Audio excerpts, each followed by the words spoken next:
They want to see a government that brings on board everyone, that reaches out to all communities. These are people who want to see equitable distribution of job opportunities.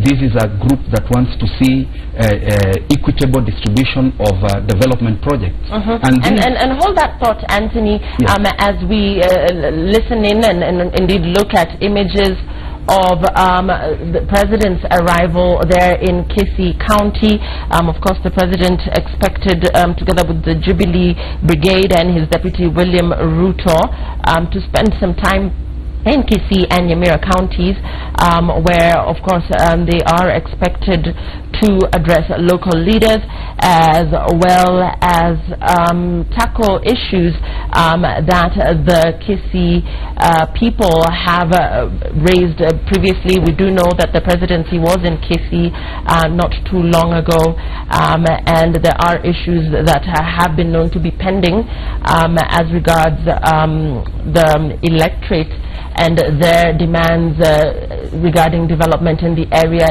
development projects that have stalled. And Anthony, just going back to your question, to your commentary, and looking away from Kisii County, going to, of course, Western Kenya. The president is expected to be in Kakamega and Bungoma as well, which are regarded opposition zones. But we also know that several leaders have defected, just like in Kisii, the back and forth. We know several local leaders have defected to Jubilee. For instance, Ababu Namwamba, although he has his own party, is supporting Uhuru's re-election.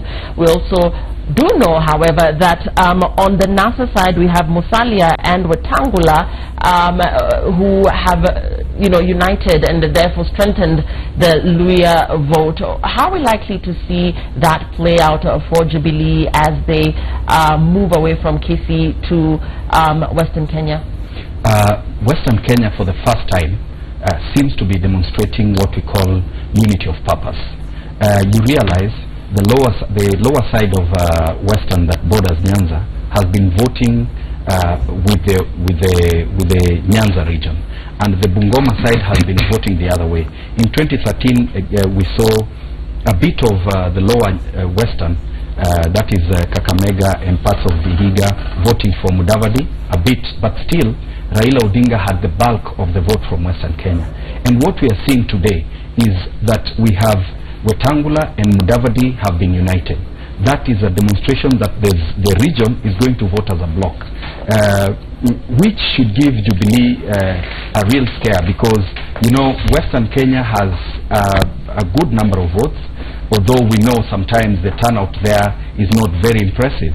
And for the inroads that the Jubilee government is trying to make in the region, as I said, it is a little too late for them to try and impress these people. You realize when they came in, when they were seeking votes in 2013, there was all this enthusiasm, there was this empathy, they were exciting, and then once they got in, you realize there was extreme arrogance, there was a lot of disrespect to the electorate, according to my analysis, and that got into people's heads. Now, trying to clean that up in a rush is going to be a challenge. And when the region has kind of united, it should be able to tell you that the 400 or 500,000 votes that Mudavadi got will now go directly to Raila Odinga. And beyond that, there is a lot of excitement that will be able to ensure that the turnout actually is beyond what we saw in 2013. And this happens because we have in Western region, we have all these parties that have allowed people to run in them. That is Ford Kenya, we have ANC, ODM. Let's take Lurambi constituency for example. We have an ODM candidate, we have an NNC candidate, Ford Kenya candidate, and a Jubilee candidate, Mr. Manyala Care. This will excite people to turn up in large numbers, and that way this will increase the tally for the presidential vote. And hence, out of all this, Western region for once is going to be a major determinant of who actually becomes president. This will come out from these people voting as a bloc, and the turnout. And Kagusha, your parting words as we close this conversation as the Jubilee Brigade proceeds to Western Kenya. And before we get your comments on that, looking at those images there, President Uhuru Kenyatta having arrived in Kisii County, he's been received by Education CS Fred Matiang'i there, among a host of other local leaders. We cannot quite see them clearly, but that is President Uhuru Kenyatta arriving in his Jubilee colors in Kisii County. This, of course, as campaigns for his re-election continue.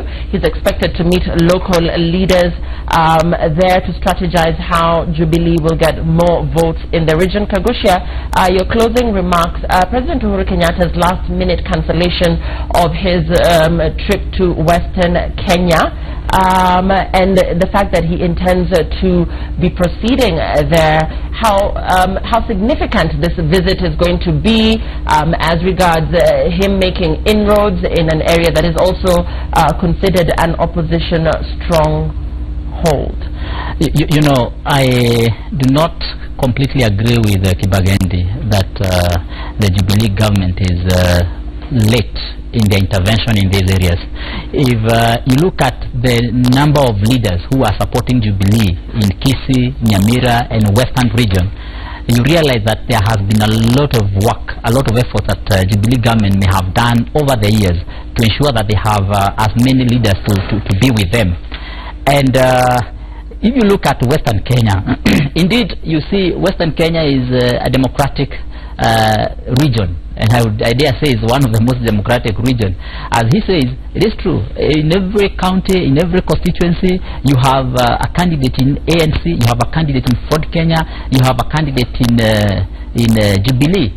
And in most of those places, actually, it is hard to tell who is actually going to take the ticket. At times, people actually think in some areas the ANC and the Ford Kenya candidates and even ODM candidates, by the way, are going to divide votes in such a way that the Jubilee candidates may even find themselves getting support from the ground. And what Jubilee has done, from my opinion, is that they have invested heavily on candidates in those areas for the sake of grassroots mobilization. And you can't, for example, undermine or underrate the kind of effort that the governor of Bungoma, for example, Lusaka, who is having a whole brigade of candidates who are actually vying for the positions of in every county, even MCAs on Jubilee ticket. The kind of mobilization they are able to do for the president in these areas is likely to give him numbers which are much higher than what he got last time. Remember, in these areas, Lillian, the president may not be looking at a 50% win. He will be looking at a mere 30%, right, or between 25 to 30%. And so if this grassroots mobilization is able to deliver for him on the table, then he will be home and dry. And then remember the issue of turning out to vote, just like Western Kenya did not turn up to take or to register as voters. Again, that might be a problem when it comes to turning out to vote.